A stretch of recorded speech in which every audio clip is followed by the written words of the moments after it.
नमस्कार. तर इंद्रायणी मालिकेच्या आजच्या भागात आपण पाहणार आहोत. इंदू रागाने निघून गेल्यामुळे इरिना नाराज असते आणि ती नाराज होऊन अदूला म्हणते की अदू, तिचा प्रॉब्लेम काय आहे, ती असं का वागते माझ्याशी.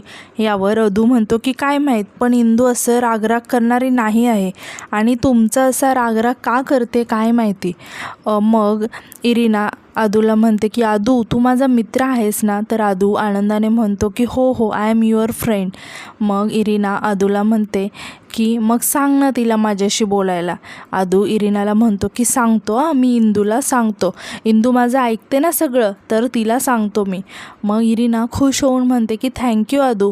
मग अदू म्हणतो की थांबा, मी आलोच इंदूला घेऊन. असं म्हणून अदू तिथून निघून जातो. आता इकडे आपण पाहतो की अदू इंदूला घेण्यासाठी आलेला असतो.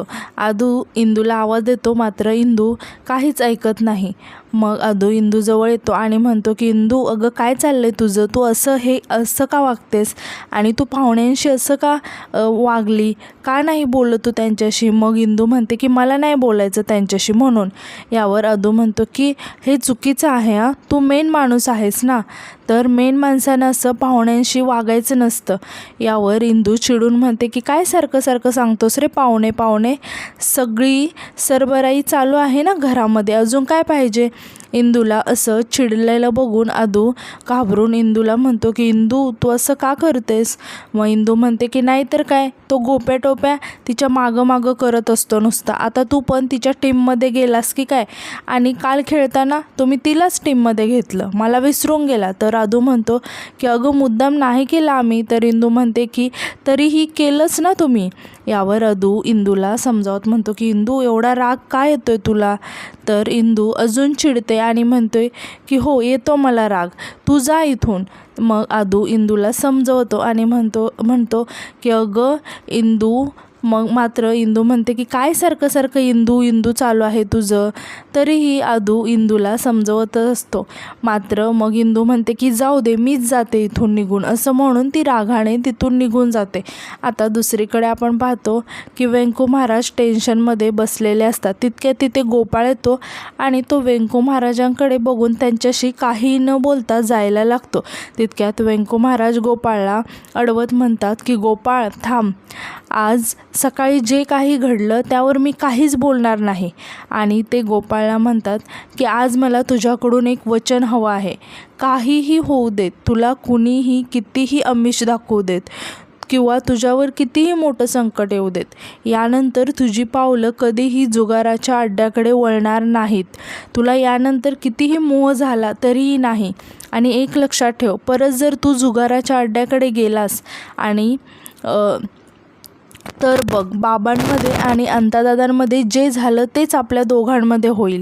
तुझ्यामधला आणि माझ्यामधला संवाद आयुष्यभरासाठी तुटेल आणि वडील मुलाचं नातं त्या क्षणी संपेल कायमचं.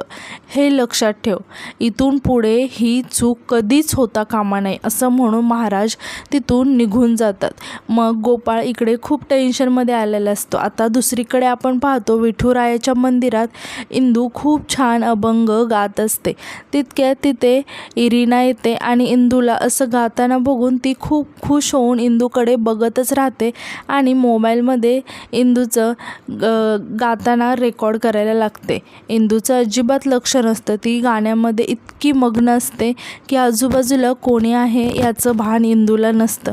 आता अभंग होतो तेव्हा अचानक इंदूचं लक्ष इरिनाकडे जातं आणि इरिनाला असं तिचं रेकॉर्ड करताना बघून इंदू घाबरून उठून उभा राहते.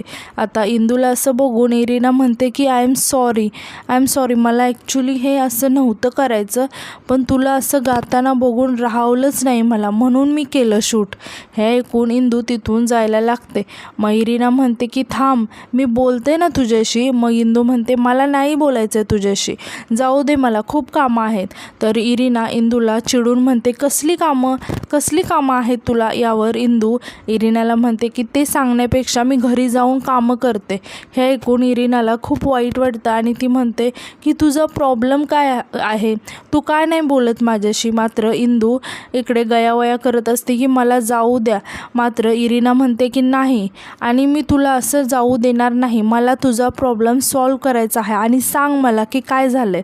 मग इंदू रडत म्हणते की नको हो ताई, मी तुमच्यापासून लांब राहिलेलंच बरं आहे. त्या मोठ्या बाई मला म्हणतात की मी अपशकुनी आहे, नकोशी आहे, अनाथ आहे. तुम्ही परदेशातून पाहुणे म्हणून आलात, उगाच तुम्हाला माझ्यामुळे त्रास नको असं म्हणून इंदू जायला लागते. तितक्यात इरिना इंदूला म्हणते की मी सुद्धा अनाथ आहे. आता हे ऐकून इंदू शॉक होऊन इरिनाकडे बघायला लागते. इरिना गुडघ्यावरती बसून रडत असते. तेव्हा इरिना म्हणते की मी सुद्धा अपशकुनी आहे, माझा जन्म झाला आणि माझी आई गेली. आणि ती इंदूकडे बघत म्हणते सो तू आणि मी सेम. आणि इरिना खूप रडायला लागते. इंदूला खूप वाईट वाटतं.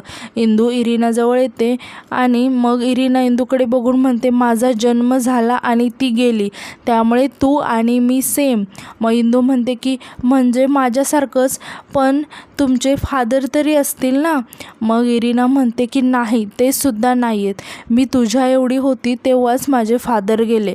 मी तेव्हापासून हॉस्टेलमध्ये राहत होते आणि मी अनाथ म्हणूनच वाढले. मग इंदू इरिनाला विचारते की आणि तुमची आजी त्या होत्या ना. तेव्हा इरिना म्हणते की हो, ती तिथे होती, पण ती माझी काळजी नव्हती घेऊ शकत, कारण ती म्हातारी होती, त्यामुळे मला माझी काळजी स्वतःच घ्यावी लागली. मग इंदू आश्चर्याने विचारते की मग कसं गं. यावर इरिना म्हणते की हो, खूप अवघड होतं, पण विठुरायाची कृपा, मी सगळं मॅनेज केलं. हे सगळं ऐकून इंदू रडायला लागते. मग इरिना इंदूकडे बघून म्हणते की काय झालं. तर इंदू म्हणते की काय नाही, तुझी गोष्ट ऐकून माझ्या डोळ्यात पाणी आलं. आणि ती इरिनाला म्हणते तू खरंच खूप भारी आहेस गं. इरिना इंदूला विचारते की भारी म्हणजे.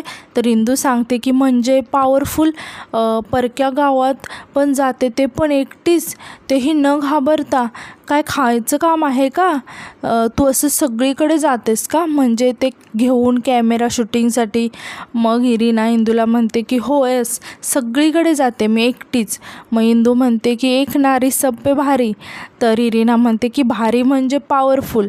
तर इंदू अजून आश्चर्याने इरिनाला विचारते की पण कसं करतेस गं तू हे सगळं, तुला भीती नाही का वाटत. तर इरिना म्हणते की भीती नाही वाटत, आता सगळं जमतं, तुला पण जमेल, तू पण खूप भारी आहेस तू पण. आणि ती म्हणते की मेन. मग इंदू लाजून म्हणते की ते फक्त दाखवायलाच म्हणते मी मेन आहे, आणि ते सगळे पण मला म्हणतात की मी मेन आहे, पण मला माहीत आहे या जगात माझं कोणीच नाही आहे. यावर इरिना इंदूला शांत करत म्हणते की तू काय बोलतेस, तू खूप चुकीचं बोलतेस, तुझ्यावर सगळेजण खूप प्रेम करतात, तू वेंकू महाराजांना विसरलीस का. मग इंदू आनंदाने म्हणते की हां, वेंकू महाराज आहेत आणि माझ्या आत्तोबा आणि अदू पण आहे आणि आमचा गोप्या. आता गोप्यासोबत माझी भांडणं झाली आहेत, पण तो माझ्यासाठी काहीही करू शकतो. आणि ती म्हणते आणि माझी शकुंतला काकी आणि नारायणी ताई, त्यांचं माझ्यावर खूप प्रेम आहे. मग इरिना इंदूजवळ येत म्हणते बघ किती लोक तुझ्यावर प्रेम करतात. आणि एक राहिला. तर इंदू आश्चर्याने विचारते की कोण. मग इरिना कमरेवरती हात ठेवून म्हणते की असं कोण उभं राहतं, तुझ्यावर खूप प्रेम करतो. इंदू थोडी विचारात पडते आणि एकदम खुश होऊन विठुरायाकडे बघत म्हणते की विठुराया. आणि मग इंदू म्हणते की अजून एक माझ्या लक्षातच नाही आलं, विठू पंढरपूरकर. तरी मग इरिना आश्चर्याने विचारते की विठू पंढरपूरकर. तर इंदू म्हणते की हो, तो पण खूप भारी आहे आणि तो कधी कधीच भेटतो मला, पण कमाल करून जातो. आणि तू पंढरपूरला जाणार आहेस ना, तर तुला तो नक्कीच भेटेल. तू फक्त माझं नाव सांग, तुझी कामं अशी लगेच चुटकीसरशी होतील. तू फक्त नाव लक्षात ठेव, विठू पंढरपूरकर.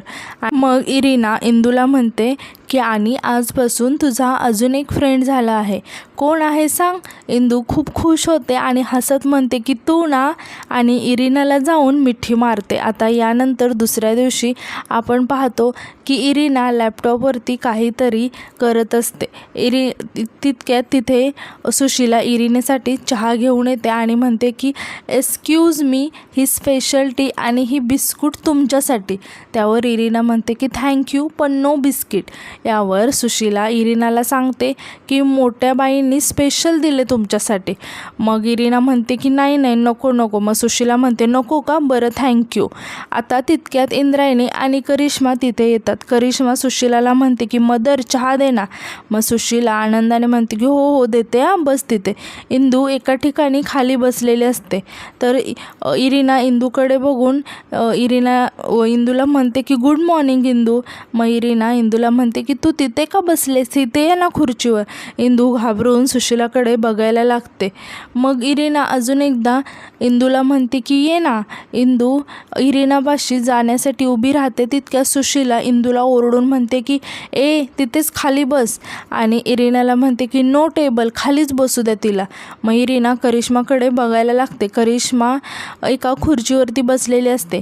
करिश्मा इरिनाला बघून घाबरून पटकन उठते. तर सुशीला म्हणते की तू बस, तुझं काय आहे, तू नको काय टेन्शन घेऊ, तू तिथेच बस, तुझं आणि तिची काय बरोबरी करतेस, तू तिथेच बस. मग सुशीला इंदूला चहा देते.